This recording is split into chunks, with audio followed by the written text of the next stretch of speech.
Attention, prépare-toi à avoir chaud, vraiment chaud. Que se passerait-il si la température de la Terre atteignait 142 nonillions degrés Celsius? Un chiffre impressionnant, n'est-ce pas? Des périodes de glaciation aux grands tremblements de terre, il semblerait parfois que notre planète soit capable d'endurer à peu près n'importe quoi. Mais qu'en est-il des températures extrêmement élevées? Que se passerait-il si la température atteignait 142 nonillions de degrés Celsius? Que nous arriverait-il à nous et à notre bonne vieille Terre? Voici les réponses à toutes ces questions. Mais avant que ton écran ne fonde, n'oublie pas de t'abonner à notre chaîne et d'activer les notifications afin de ne rien manquer de nos nouveautés. Nous disions donc 142 nonillions de degrés Celsius. Est-ce une température réelle? Au cas où tu te demandes ce que cela représente, un nonillion est le chiffre 1 avec 30 zéros derrière. Donc 142 nonillions, c'est 142 fois plus que ça. Aux États-Unis, la température la plus élevée jamais enregistrée a été de 57 degrés Celsius dans la vallée de la mort. Mais la température de surface la plus élevée jamais mesurée sur notre planète a été trouvée à l'intérieur d'une roche et elle était de 71 degrés Celsius. Quant à la planète la plus chaude de notre système solaire, il ne s'agit pas de Mercure qui est la plus proche du Soleil, mais de Vénus qui présente une température de surface moyenne de 462 degrés Celsius. Quant au corps céleste le plus chaud de notre système solaire, il s'agit bien sûr du Soleil lui-même, qui brûle à une température de 5500 degrés Celsius. Pfiou, je transpire rien que d'y penser. Les scientifiques ont toujours été intéressés par les expériences sur les niveaux de température. En 2012, les physiciens du Grand Collisionneur de Hadron, situé dans le CERN à Genève, en Suisse, ont battu le record du monde de la température la plus élevée jamais atteinte par l'homme. Ils ont fait s'entrechoquer des ions de plomb à une vitesse égale à 99% de celle de la lumière et ont ainsi créé ce que l'on appelle un plasma quark gluon. Non, ce n'est pas une matière imaginaire tirée d'un film de science-fiction, c'est une matière qui aurait rempli l'univers juste après le Big Bang. À la suite de cette collision provoquée par l'homme, la température a atteint 5,5 trillions de degrés Celsius, soit 1 million de fois plus que celle du centre du Soleil. Qui a dit que la science était ennuyeuse ? Quant aux 142 nonillions de degrés Celsius, ce que l'on appelle aussi la température de Planck, c'est la température la plus chaude possible dans tout l'univers selon le modèle standard de la physique des particules. Pour que cette température devienne réalité, notre univers doit atteindre l'équilibre thermique. C'est le cas lorsque deux objets entrent en contact et n'affectent pas leur température mutuelle. Tu es perdu ? Voici un exemple tout simple. Lorsque tu poses une bouteille de lait sur la table de la cuisine, ces deux objets sont en contact thermique. Et au bout d'un certain temps, leur température s'égalise. C'est le principe de l'équilibre thermique. En un mot, pour que cela se produise sur Terre, tous les objets de notre planète devraient atteindre une température de 142 nonillions de degrés Celsius. Imaginons que cela se produise. Que se passera-t-il ensuite ? Les scientifiques ne sont pas tout à fait sûrs, mais de toute façon, ils ne seront plus en état de le vérifier. Comme nous tous d'ailleurs. Les chercheurs ont émis certaines hypothèses. Bien qu'il n'existe pas encore de théorie scientifique exacte sur le comportement de la matière à un niveau d'énergie aussi élevé, on sait que dépasser la température de Planck pourrait suffire à transformer l'élément chauffé, dans notre scénario la Terre, en un trou noir. Mais ce trou noir aurait une énergie rayonnante et non matérielle. Donc ce trou noir pourrait se dissiper et rayonner instantanément, détruisant la Terre avec une puissance défiant l'imagination.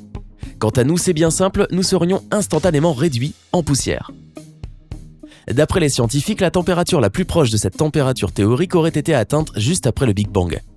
Dans les premiers moments de notre univers, l'espace-temps s'étendait si vite que les particules ne pouvaient pas interagir les unes avec les autres, ce qui signifie qu'il n'y avait pas d'échange de chaleur et donc pas de température. Mais cela n'a duré qu'une minuscule fraction de microsecondes. Et à mesure que l'espace-temps a commencé à vibrer, la température a augmenté de façon spectaculaire. Voici le Big Bang expliqué en moins de 60 mots. Passons maintenant à autre chose. Heureusement, notre planète, la troisième la plus proche du Soleil, est encore loin de cette terrifiante température. Toutefois, certains points chauds méritent d'être cités. Par exemple, en 1922, dans la petite ville d'Al-Azizia, en Libye, la température la plus chaude de tous les temps a été enregistrée, 58 degrés Celsius. Oui, le record de la vallée de la mort a été battu d'1 degré, mais l'Organisation météorologique mondiale l'a attribué à la station américaine car le gardien de celle d'Al-Azizia n'était pas là ce jour-là, et le relevé a été fait par un observateur inexpérimenté. Cette température n'est rien en comparaison de celle du désert de Lut en Iran. Les mesures d'un satellite de la NASA prises entre 2003 et 2010 témoignent que la température peut y atteindre 70 degrés Celsius. En termes de température moyenne sur l'année, la ville de Dallol en Éthiopie occupe la première place du monde pour un endroit habité, avec une valeur de 34 degrés Celsius. Tu trouves encore qu'il fait trop chaud chez toi ? Nous avons donc évoqué les températures les plus chaudes possibles, mais qu'en est-il de la température la plus froide possible ? On l'appelle à juste titre le zéro absolu, et cela équivaut à moins 273 degrés Celsius. Dans cet état, les atomes se déplacent aussi lentement que possible, et la température est donc la plus basse possible.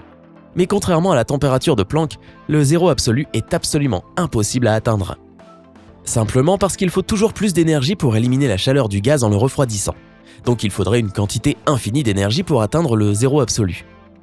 Mais les scientifiques continuent de faire des expériences pour atteindre des températures extrêmement froides. Tout comme la température la plus élevée, la température la plus basse a été créée dans un laboratoire. C'est en 2003 que les scientifiques du MIT ont annoncé qu'ils avaient refroidi un nuage d'atomes de sodium jusqu'à une valeur incroyable de 0,45 nanodegrés Kelvin. Pour ton information, c'est un cheveu au-dessus du zéro absolu, qui est de 0 Kelvin dans le système international. Pourtant, le record est toujours détenu par les scientifiques de l'Université de technologie d'Helsinki qui ont atteint une température encore plus incroyable de 0,1 nanodegrés Kelvin avec un morceau de rhodium métallique en 1999. Notre système solaire a aussi quelques corps célestes bien froids qui flottent dans l'espace. Il y a clairement une rivalité entre les deux planètes les plus éloignées de notre Soleil.